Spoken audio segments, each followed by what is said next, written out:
Assalamualaikum, ketemu lagi di Izati Andi Channel. Jangan lupa ya untuk klik tombol subscribe agar kami tambah semangat. Terima kasih.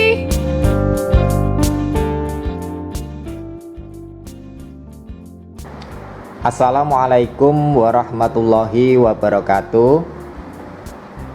Anak-anak, marilah kita lanjutkan materi pada pemuaian zat padat, yaitu berkenaan dengan penerapan pemuaian zat padat dalam kehidupan sehari-hari. Yang pertama, pemasangan sambungan rel kereta api. Ya, bisa kalian amati pada sambungan rel kereta api ini dibuat agak renggang. Ya, tujuannya untuk apa? Karena ketika pada malam hari yang cuacanya relatif dingin, ini ada selah atau renggangan. Ketika pada siang hari, maka logam ini, besi atau baja ini akan mengalami pemuaian, ya, mengalami pemuaian sehingga yang semula jaraknya agak lebar ketika siang matahari terkena panas, maka dia akan memuai dan memanjang seperti ini. Jadi jaraknya menjadi rapat, ya. Apabila tidak diberi renggangan seperti ini, maka logam ini ketika pada siang hari akan berdempetan atau gandeng, ya, yang bisa menyebabkan bantalan rel ini tidak rata atau menggelembung bisa ke atas, ya. Makanya diberikan jarak atau renggangan antar sambungan rel kereta api ini.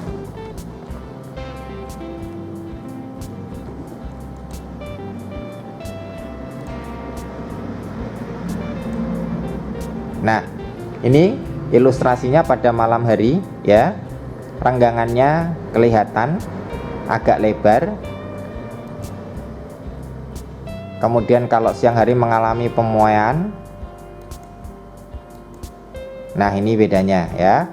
Ketika malam hari sangat renggang, kemudian saat siang hari dia renggangannya sedikit sekali karena terjadinya tadi pemuaian. Kemudian yang kedua, pemasangan kaca jendela atau pintu dibuat bercelah. Ini juga untuk mengantisipasi terjadinya pemuaian supaya misalnya ini pada kaca tidak menyebabkan kaca menjadi pecah, ya, akibat adanya pemuaian. Begitu juga dengan pintu, ketika tidak diberikan jarak, nanti kalau terjadi pemuaian maka bisa menyebabkan mungkin pintu tersebut seret, ya, susah untuk dibuka, ya. Makanya dibuat jarak atau direnggangkan, dibuat celah. Yang ketiga, penerapannya pada kehidupan sehari-hari yaitu jembatan logam yang dibuat bercelah seperti ini. Ini sama konsepnya dengan tadi rel kereta api, ya, supaya kalau terjadi pemuaian tidak menyebabkan logam tersebut berbenturan. Kemudian yang keempat, kawat telepon atau kawat listrik dipasang kendor. Ya, ilustrasinya seperti ini. Kalau pada siang hari ini dia akan mengendor, ya. Kalau malam hari karena dingin menyusut maka dia akan lempeng atau lurus kembali, ya. Nah, kalau tidak dibuat seperti ini, atau misalnya ini yang terjadi pada siang hari sudah dibuat lurus atau kencang, tidak dikendorkan, maka ketika malam hari cuaca dingin akan terjadi penyusutan, ya, karena dinginnya udara pada malam hari, maka kabel listrik ini akan bisa terputus, ya. Makanya dibuatlah atau dipasanglah kabel atau kawat listrik atau telepon ini dibuat kendor, ya, untuk mengantisipasi terjadinya pemuaian itu tadi. Kemudian ada keping bimetal. Keping bimetal itu adalah dua logam yang dikeling menjadi satu, misalnya seperti ini, ya. Nah, gambar A ini adalah keping bimetal pada suhu normal, ya, lurus dua-duanya. Gambar yang B, pada saat dipanaskan bimetal melengkung ke arah logam yang mempunyai koefisien muai panjang yang lebih kecil.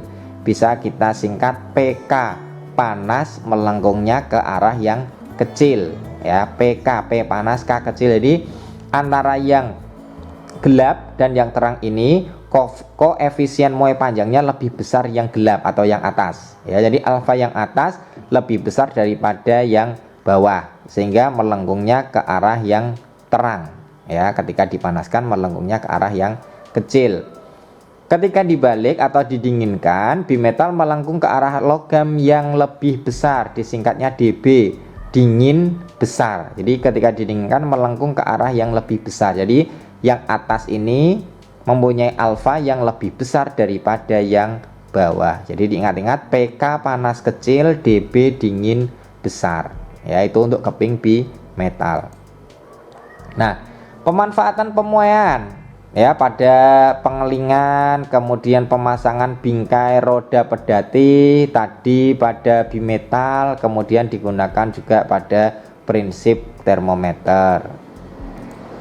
Nah, ini misalnya ya, digunakan untuk membuat bel, misalnya bel listrik.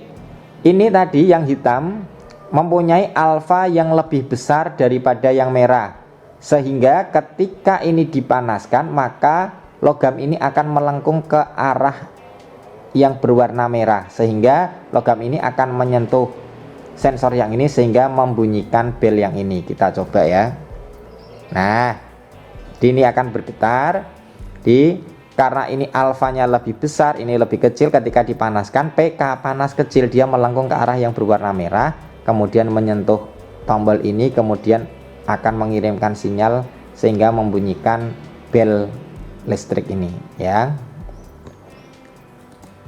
Nah, penerapan pada lampu sen juga sama ya. Ini keping bimetalnya, supaya ini lampunya menyala maka logam ini harus menyentuh saklar yang ada di sebelah kirinya, maka otomatis koefisien muai panjang logam warna merah lebih besar daripada yang kuning. Ingat tadi PK panas kecil, jadi dia akan melengkung ke arah yang berwarna kuning. Kita coba.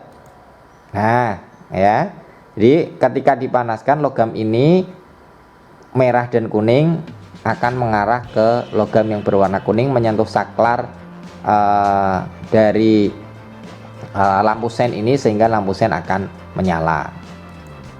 Pada setrika listrik juga sama, ada dua keping bimetal. Ketika ini dipanaskan maka karena ini akan menyentuh bagian atasnya, maka alfa atau koefisien muai panjang logam yang berwarna biru otomatis lebih besar daripada yang kuning sehingga akan melengkungnya ke atas atau ke arah yang berwarna kuning. Nah, dia akan menyentuh yang atas, lampu pada setrika listrik akan menyala. Oke, itu tadi pemanfaatan muai zat padat pada kehidupan sehari-hari. Semoga bermanfaat. Sampai jumpa pada pertemuan berikutnya.